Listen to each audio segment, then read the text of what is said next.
Easter eggs are yummy. Oh crap, wrong script. What is your favorite Easter egg that you have ever found? The Assassin's Creed series has a ton of Easter eggs. Even from the very first game, Ubisoft have been adding in little references to other games, films, TV shows, and books. I am not the best at Easter egg hunts, so I've only found a few of these myself, but I'm sure there will be something interesting here for even the best seeker out there. It goes without saying, but I'm going to give a spoiler warning anyways. So here are the top 10 Easter eggs in Assassin's Creed. By this point, most gamers know that the cake is a lie, and ungracefully blurted out at every party to instantly show how socially awkward we really are. Oh, you don't do that?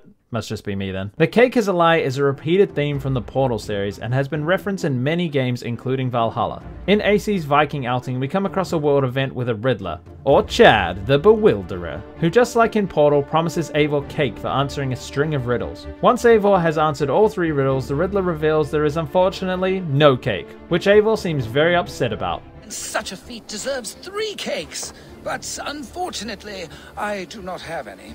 So the cake was a lie? Assassin's Creed 3 and Rogue share an Easter egg that references the legend of Sleepy Hollow.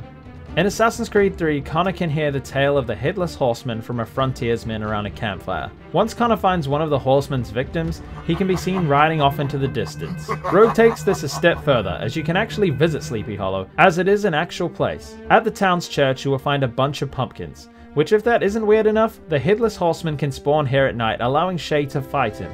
You must destroy the pumpkin upon the headstone to kill him, or he will just keep getting back up. Assassin's Creed 2 was the first giant success for this series, and also the first to feature a giant squid. Many of you may already have heard of this one, as it's very well known. But below the, excuse my pronunciation, Santa Maria della Visitazione, if Ezio stands next to the first lever for an entire minute, he will be able to see a giant squid come swimming by. If Ezio takes another glance into the murky depths, the squid will attack, narrowly missing our favorite Italian assassino. The giant squid also makes a return in Black Flag, where it makes much more sense. I also recently visited Te Papa Museum in Wellington, New Zealand, the only place in the world where you can visit a real colossal squid. And yeah, it's pretty terrifying, so I don't envy Ezio at all. Assassin's Creed Syndicate has a fairly unknown DLC called The Dreadful Crimes. Within it, the Fry twins must solve 10 missions inspired by the Penny Dreadful stories. One of these missions tasks the player with investigating a crime, which eventually leads you to Fleet Street, where a barber by the name of Feeney Sod is a possible suspect. Whether he is guilty or not, I'll leave up to you to find out. This is of course a nod, or more of a head-banging, to the story of Sweeney Todd, a murderer whose partner in crime cooks the bodies of the dead into her pies and sells them to the unsuspecting public. If you're enjoying the video, all I ask is that you give it a quick thumbs up to help out the channel. I really appreciate it. Thanks.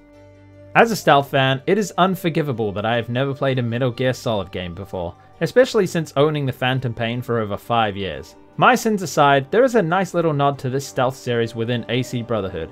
Ezio finds a cardboard box while searching for Leonardo. We initially think he is hiding within when he sneaks up behind us to finally reunite the 2 old friends. Now you might think this is a bit of a stretch at first, until you realize this kind of cardboard box would not be invented until the 1800s, while Brotherhood is set in the early 1500s. So while it's not a huge Easter egg, it's still a cool look into the games the developers love.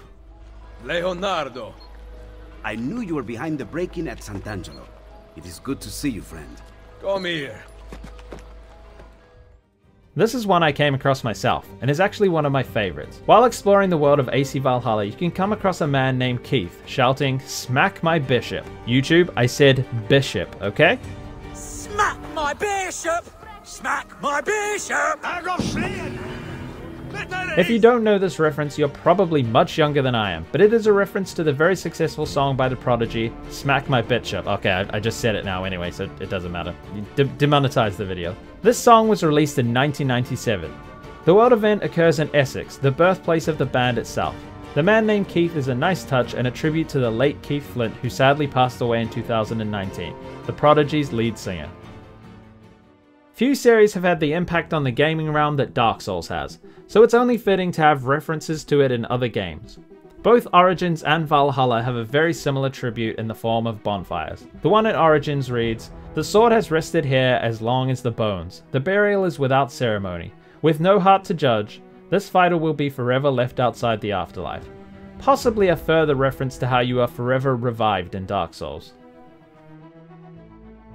In Assassin's Creed 1, you probably didn't notice this, but once you know, you will never be able to unsee it. There is more than meets the eye to some of the windows found around the cities of the Holy Land, as the devs have put a subtle hint at something they love by designing these windows to look like the truck face of Optimus Prime from the Transformers TV show.